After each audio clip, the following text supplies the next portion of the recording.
श्रीगणेशाय नमः।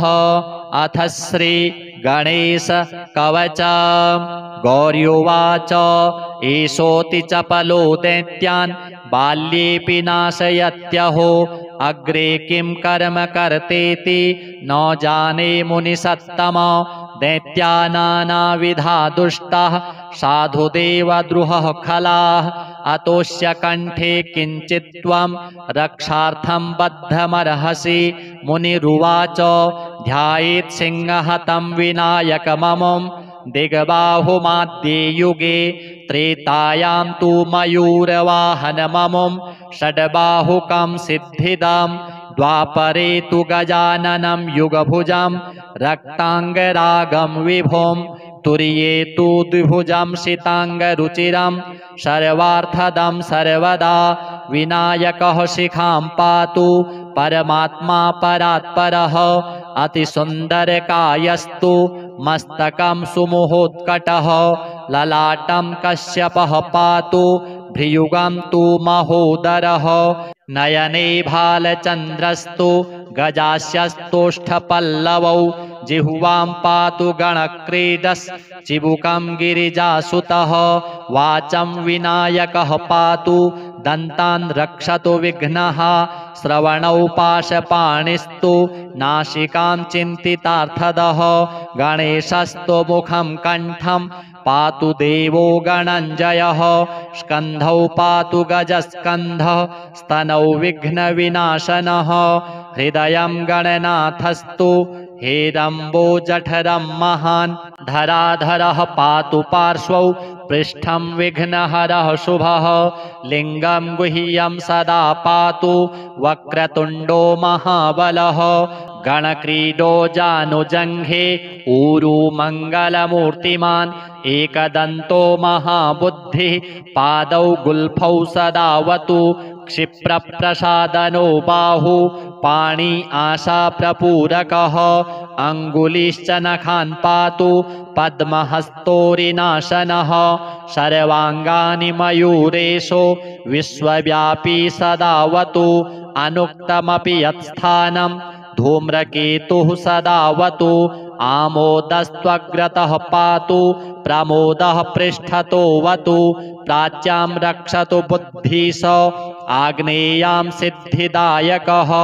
दक्षिणास्यामुमापुत्रो नैररित्यां तु गणेश्वरः। प्रतीच्यां विघ्नहर्ताव्यात् वायव्यां गजकर्णकः। कौबेर्यां निधिपः पाया दिशान्यामीशनन्दनः। दिवाव्यादेकदन्तस्तु रात्रौ सन्ध्यासु विघ्नहृत् राक्षसासुरवेताल ग्रहभूतपिशाचतः। पाशाङ्कुशधरः पातु रजः सत्त्वतमः स्मृतिः। ज्ञानं धर्मं च लक्ष्मीं च लज्जां कीर्ति तथा कुलं। वपुर्धनं च धान्यं च गृहान् दारान् सुतान् सखीन्। सर्वायुधधरः पौत्रान् मयूरेशोऽवतात् सदा। कपिलो जादिकं पातु गजाश्वान् विकटोऽवतु। भूर्जपत्रे लिखित्वेदं यः कण्ठे धारयेत् सुधिः। न भयं जायते तस्य यक्षरक्षः पिशाचतः। त्रिसन्ध्यं जपते यस्तु वज्रसारतनुर्भवेत्। यात्राकाले पठेद्यस्तु निर्विघ्नेन फलं लभेत्। युद्धकाले पठेद्यस्तु विजयं चाप्नुयाद्रुतम्। मारणोच्चाटकाकर्ष स्तम्भमोहनकर्मणि।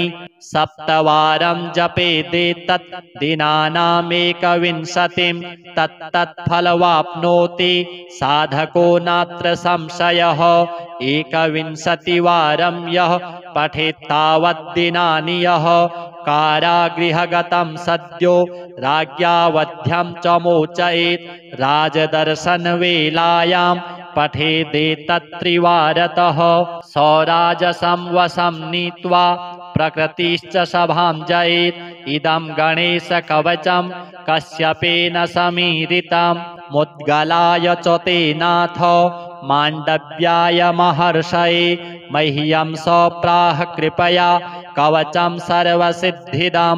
न देयं भक्तिहीनाय देयं श्रद्धावते शुभां यस्यानेन कृता रक्षा न बाधास्य भवेत् क्वचित् राक्षसासुरवेतालो दैत्यदानवसम्भवा। श्री गणपति देवार्पणमस्तु। गौर्योवाच एषोऽति चपलो दैत्यान् बाल्येऽपि नाशयत्यहो अग्रे किं कर्म कर्तेति न जाने मुनिसत्तम दैत्या नानाविधा दुष्टाः साधुदेवद्रुहः खलाः अतोऽस्य कंठे किञ्चित्त्वं रक्षार्थं बद्धमर्हसि।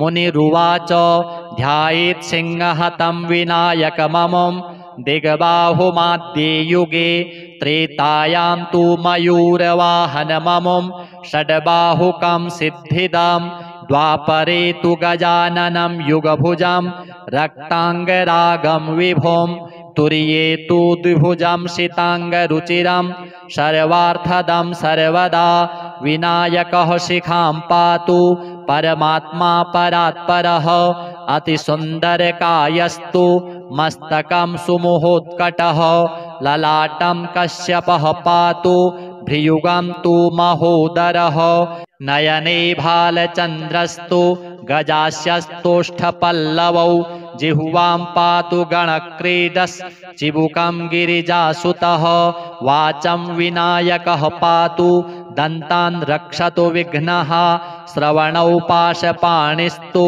नासिकां चिन्तितार्थदः गणेशस्तु मुखं कण्ठं पातु देवो गणञ्जयः स्कन्धौ पातु गजस्कन्धः स्तनौ विघ्नविनाशनः हृदयं गणनाथस्तु हेरम्बो जठरं महान् धराधरः पातु पार्श्वौ पृष्ठं विघ्नहरः शुभः लिङ्गं गुह्यं सदा पातु वक्रतुण्डो महाबलः गणक्रीडो जानुजङ्घे ऊरू मङ्गलमूर्तिमान् एकदन्तो महाबुद्धिः पादौ गुल्फौ सदावतु क्षिप्रप्रसादनो बाहु पाणि आशाप्रपूरकः अङ्गुलिश्च नखान् पातु पद्महस्तोरिनाशनः सर्वाङ्गानि मयूरेशो विश्वव्यापी सदावतु अनुक्तमपि यत्स्थानं धूम्रकेतुः सदावतु आमोदस्त्वग्रतः पातु प्रमोदः पृष्ठतोऽवतु प्राच्यां रक्षतु बुद्धिश आग्नेयां सिद्धिदायकः दक्षिणास्यामुमापुत्रो नैररित्यां तु गणेश्वरः प्रतीच्यां विघ्नहर्ताव्यात् वायव्यां गजकर्णकः कौबेर्यां निधिपः पाया दिशान्यामीशनन्दनः दिवाव्यादेकदन्तस्तु रात्रौ सन्ध्यासु विघ्नहृत् राक्षसासुरवेताल ग्रहभूतपिशाचतः पाशाङ्कुशधरः पातु रजः सत्त्वतमः स्मृतिः ज्ञानं धर्मं च लक्ष्मीं च लज्जां कीर्ति तथा कुलं वपुरधनं च धान्यं च गृहान् दारान् सुतान् सखीन् सर्वायुधधरः पौत्रान् मयूरेशोऽवतात् सदा कपिलो जादिकं पातु गजाश्वान् विकटोऽवतु भूर्जपत्रे लिखित्वेदं यः कण्ठे धारयेत् सुधिः न भयं जायते तस्य यक्षरक्षः पिशाचतः त्रिसन्ध्यं जपते यस्तु वज्रसारतनुर्भवेत् यात्राकाले पठेद्यस्तु निर्विघ्नेन फलं लभेत् युद्धकाले पठेद्यस्तु विजयं चाप्नुयाद्रुतं मारणोच्चाटकाकर्ष स्तम्भमोहनकर्मणि सप्तवारं जपेदेतत् दिनानामेकविंशतिं तत्तत्फलवाप्नोति साधको नात्र संशयः एकविंशतिवारं यः पठेत्तावद्दिनानि यः कारागृहगतं सद्यो राज्ञावध्यं च मोचयेत् राजदर्शनवेलायां पठेदेतत्त्रिवारतः सौराजसं वशं नीत्वा प्रकृतिश्च सभां जयेत् इदं गणेशकवचं कश्यपेन समीरितं मुद्गलाय च ते नाथ माण्डव्याय महर्षये मह्यं सप्राह कृपया कवचं सर्वसिद्धिदं न देयं भक्तिहीनाय देयं श्रद्धावते शुभं यस्यानेन कृता रक्षा न बाधास्य भवेत् क्वचित् राक्षसासुरवेतालो दैत्यदानवसम्भवा। श्री गणपति देवार्पणमस्तु। गौर्योवाच एषोऽति चपलो दैत्यान् बाल्येऽपि नाशयत्यहो अग्रे किं कर्म कर्तेति न जाने मुनिसत्तम दैत्या नानाविधा दुष्टाः साधुदेवद्रुहः खलाः अतोऽस्य कण्ठे किञ्चित् त्वं रक्षार्थं बद्धमर्हसि। मुनिरुवाच ध्यायेत् सिंहहतं विनायकममुं दिग्बाहुमाद्ये युगे त्रेतायां तु मयूरवाहनममुं षड्बाहुकं सिद्धिदं द्वापरे तु गजाननं युगभुजं रक्ताङ्गरागं विभुं तुर्ये तु द्विभुजं शिताङ्गरुचिरं सर्वार्थदं सर्वदा विनायकः शिखां पातु परमात्मा परात्परः अतिसुन्दरकायस्तु मस्तकं सुमुहोत्कटः ललाटं कश्यपः पातु भ्रियुगं तु महोदरः नयने भालचन्द्रस्तु गजास्यस्तोष्ठपल्लवौ जिह्वां पातु गणक्रीडश्चिबुकं गिरिजासुतः वाचं विनायकः पातु दन्तान् रक्षतु विघ्नः श्रवणौ पाशपाणिस्तु नासिकां चिन्तितार्थदः गणेशस्तु मुखं कण्ठं पातु देवो गणञ्जयः स्कन्धौ पातु गजस्कन्धः स्तनौ विघ्नविनाशनः हृदयं गणनाथस्तु हेरम्बो जठरं महान् धराधरः पातु पार्श्वौ पृष्ठं विघ्नहरः शुभः लिङ्गं गुह्यं सदा पातु वक्रतुण्डो महाबलः गणक्रीडो जानुजङ्घे ऊरू मङ्गलमूर्तिमान् एकदन्तो महाबुद्धिः पादौ गुल्फौ सदावतु क्षिप्रप्रसादनो बाहु पाणि आशाप्रपूरकः अङ्गुलिश्च नखान् पातु पद्महस्तोरिनाशनः सर्वाङ्गानि मयूरेशो विश्वव्यापी सदावतु अनुक्तमपि यत्स्थानं धूम्रकेतुः सदावतु आमोदस्त्वग्रतः पातु प्रमोदः पृष्ठतोऽवतु प्राच्यां रक्षतु बुद्धिश आग्नेयां सिद्धिदायकः दक्षिणास्यामुमापुत्रो नैररित्यां तु गणेश्वरः प्रतीच्यां विघ्नहर्ताभ्यात् वायव्यां गजकर्णकः कौबेर्यां निधिपः पाया दिशान्यामीशनन्दनः दिवाव्यादेकदन्तस्तु रात्रौ सन्ध्यासु विघ्नहृत् राक्षसासुरवेताल ग्रहभूतपिशाचतः पाशाङ्कुशधरः पातु रजः सत्त्वतमः स्मृतिः ज्ञानं धर्मं च लक्ष्मीं च लज्जां कीर्ति तथा कुलं वपुर्धनं च धान्यं च गृहान् दारान् सुतान् सखीन् सर्वायुधधरः पौत्रान् मयूरेशोऽवतात् सदा कपिलो जादिकं पातु गजाश्वान् विकटोऽवतु भूर्जपत्रे लिखित्वेदं यः कण्ठे धारयेत् सुधिः न भयं जायते तस्य यक्षरक्षः पिशाचतः त्रिसन्ध्यं जपते यस्तु वज्रसारतनुर्भवेत् यात्राकाले पठेद्यस्तु निर्विघ्नेन फलं लभेत् युद्धकाले पठेद्यस्तु विजयं चाप्नुयाद्रुतं मारणोच्चाटकाकर्ष स्तम्भमोहनकर्मणि सप्तवारं जपेदेतत् दिनानामेकविंशतिं तत्तत्फलवाप्नोति साधको नात्र संशयः एकविंशतिवारं यः पठेत् तावद्दिनानि यः कारागृहगतं सद्यो राज्ञा वध्यं च मोचयेत्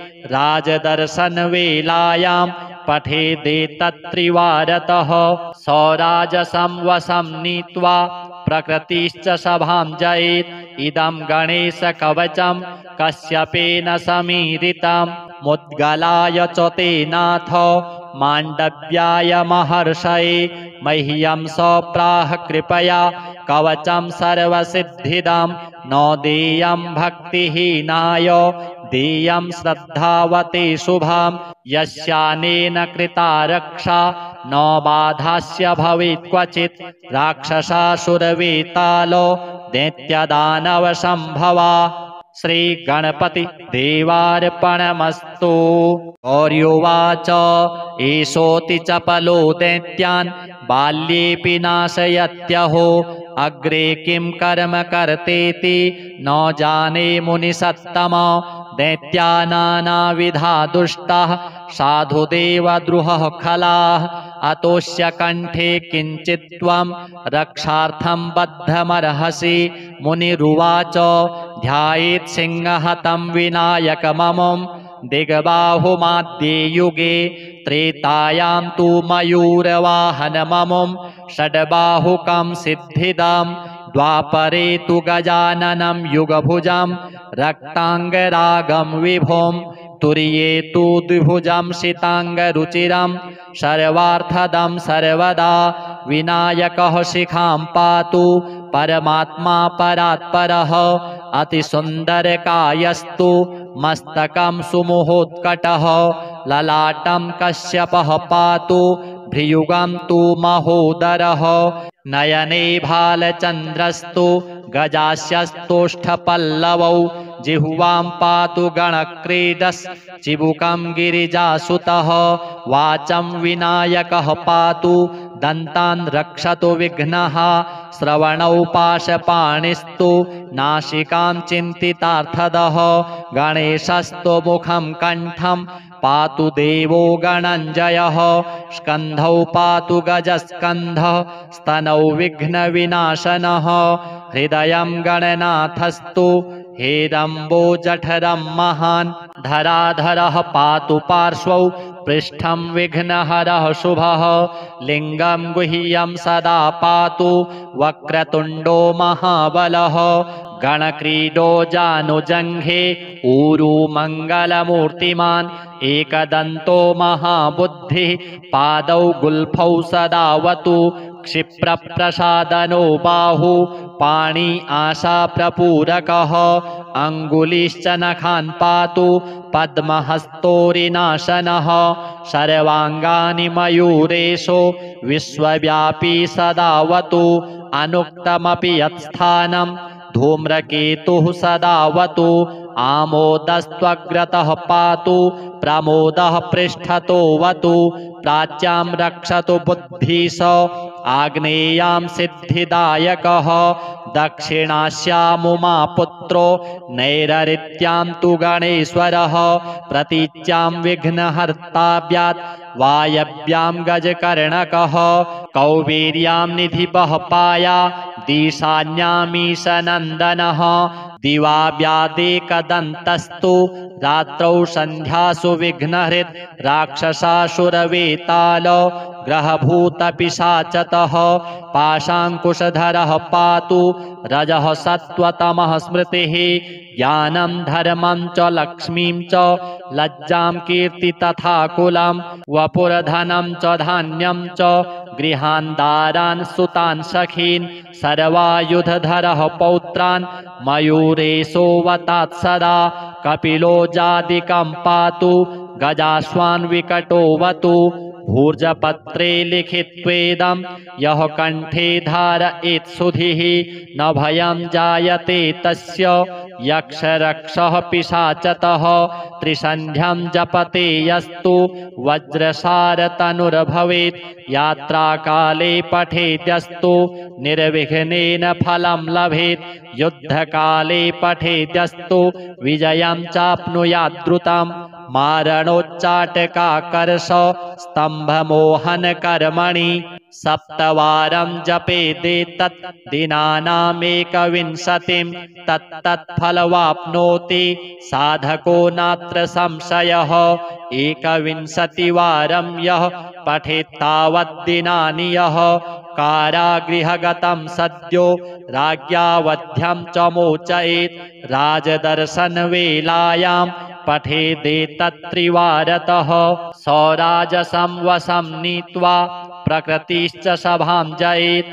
इदं गणेशकवचं कश्यपेन समीरितं मुद्गलाय च ते नाथ माण्डव्याय महर्षये मह्यं सप्राह कृपया कवचं सर्वसिद्धिदं न देयं भक्तिहीनाय देयं श्रद्धावते शुभं यस्यानेन कृता रक्षा न बाधास्य भवेत् क्वचित् राक्षसासुरवेतालो दैत्यदानवसम्भवा।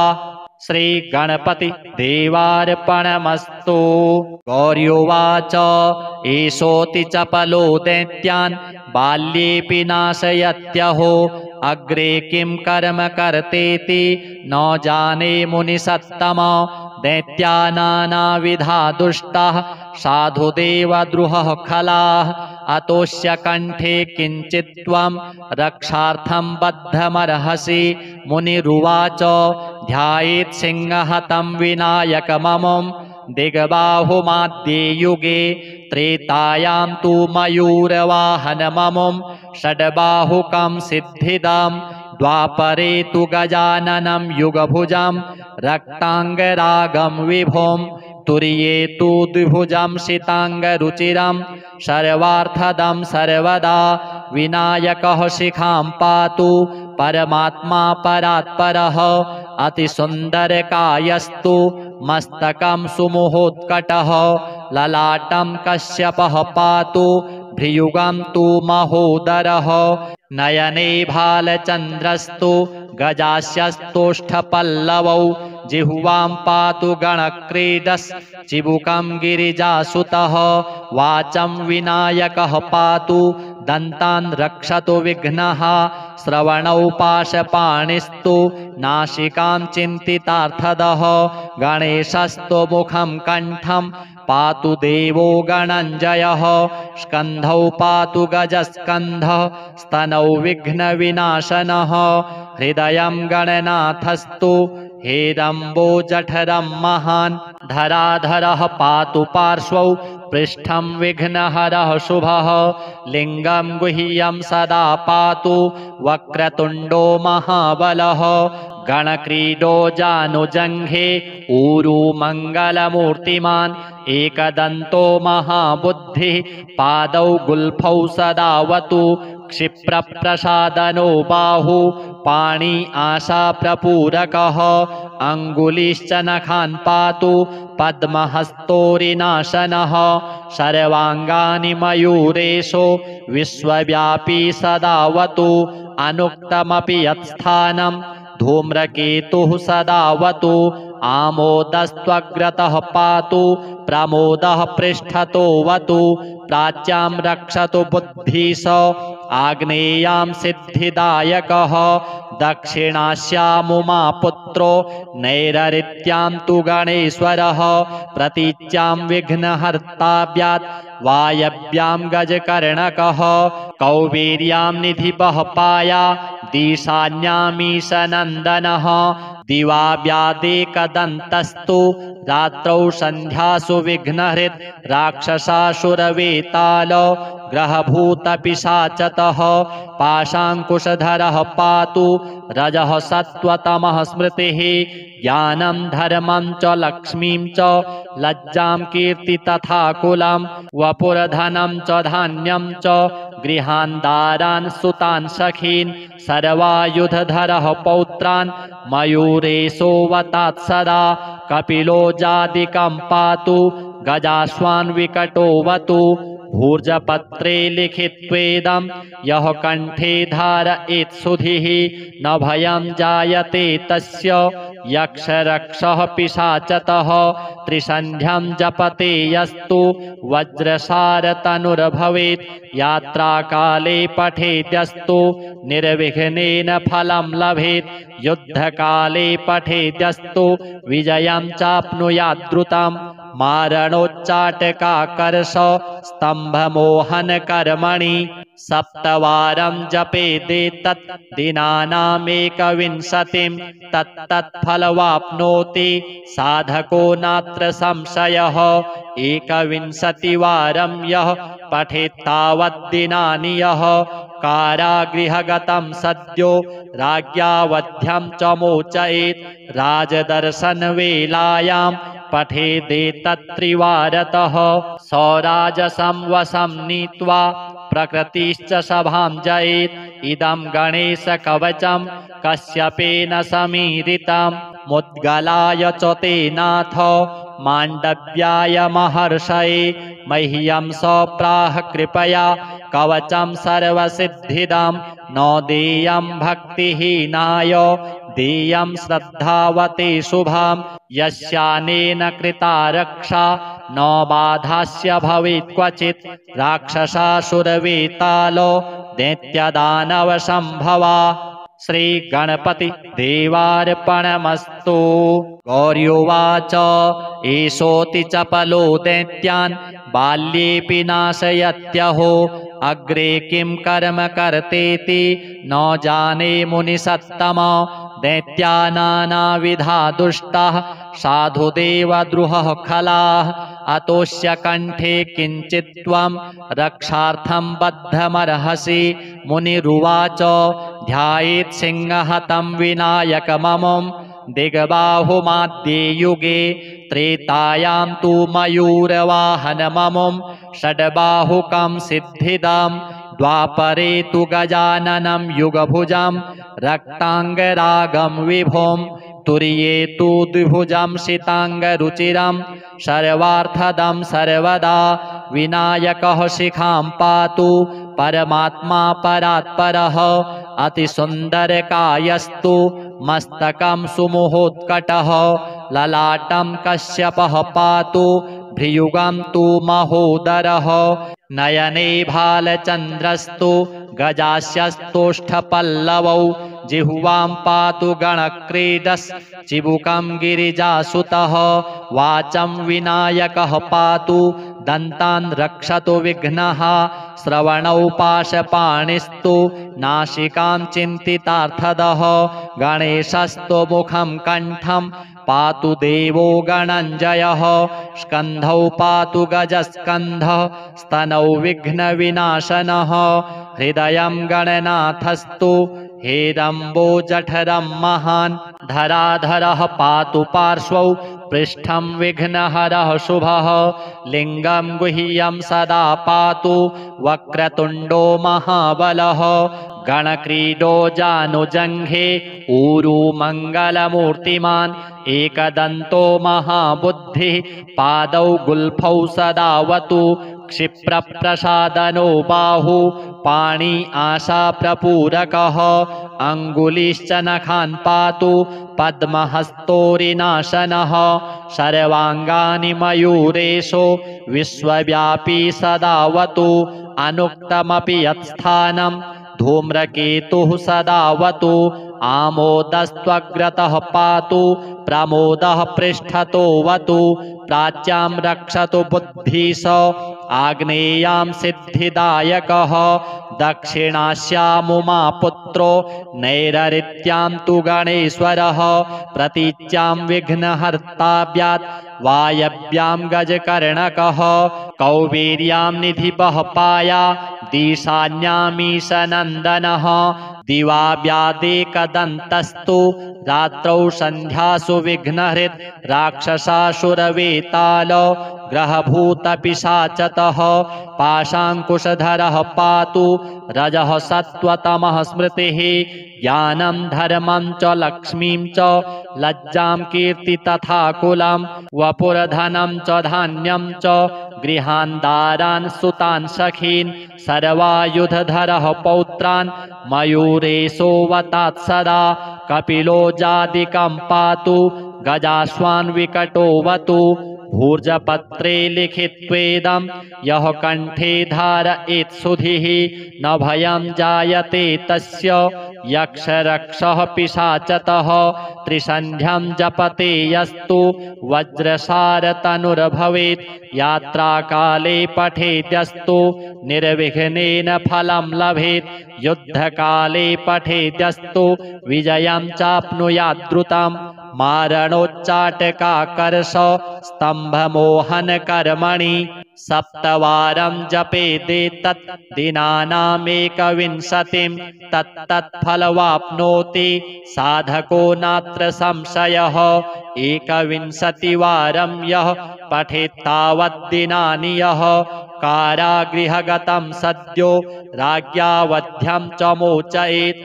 राजदर्शनवेलायां पठेदेतत्त्रिवारतः सौराजसं वशं नीत्वा प्रकृतिश्च सभां जयेत् इदं गणेशकवचं कश्यपेन समीरितं मुद्गलाय च ते नाथ माण्डव्याय महर्षये मह्यं सप्राह कृपया कवचं सर्वसिद्धिदं न देयं भक्तिहीनाय देयं श्रद्धावते शुभं यस्यानेन कृता रक्षा न बाधास्य भवेत् क्वचित् राक्षसासुरवेतालो दैत्यदानवसम्भवा श्री गणपति देवार्पणमस्तु।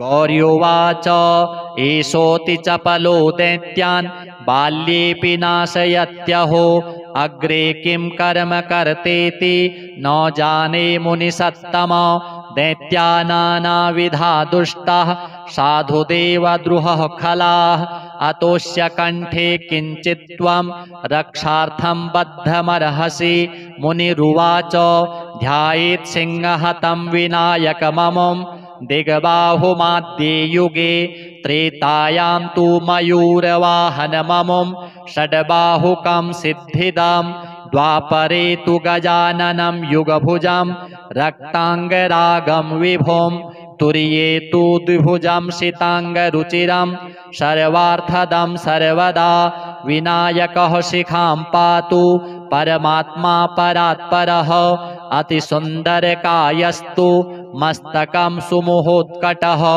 ललाटं कश्यपः पातु भ्रियुगं तु महोदरः नयने भालचन्द्रस्तु गजास्यस्तोष्ठपल्लवौ जिह्वां पातु गणक्रीडस् चिबुकं गिरिजासुतः वाचं विनायकः पातु दन्तान् रक्षतु विघ्नः श्रवणौ पाशपाणिस्तु नासिकां चिन्तितार्थदः गणेशस्तु मुखं कण्ठं पातु देवो गणञ्जयः स्कन्धौ पातु गजस्कन्धः स्तनौ विघ्नविनाशनः हृदयं गणनाथस्तु हेरम्बो जठरं महान् धराधरः पातु पार्श्वौ पृष्ठं विघ्नहरः शुभः लिङ्गं गुह्यं सदा पातु वक्रतुण्डो महाबलः गणक्रीडो जानुजङ्घे ऊरू मङ्गलमूर्तिमान्